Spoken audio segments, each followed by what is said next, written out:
Naisahan ko sila. Sa wakas, nakatakas na ako. Pero, paano ko kaya masisigurado na nakatakas na ako? Sige, tatawagan ko sila mamaya.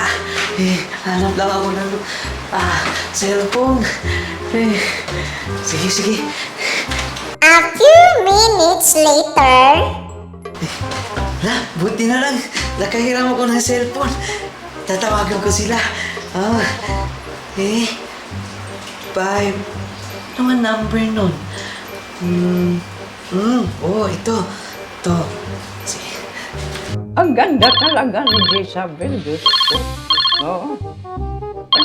Disturbo, may tumatawag na sa climax na eh. Hello, mental hospital. How may I help you? Hello? Sir? Gusto ko lang sana i-check kung nandyan pa ba yung pasyente sa room 104? Sige, check ko po, sir, ha? Room 104. Naku po, sir. Siya po yung nakatakas kanina. Kaano-ano mo po ba yung pasyente, sir? Sir, sinisigurado ko lang po kung wala na ako dyan.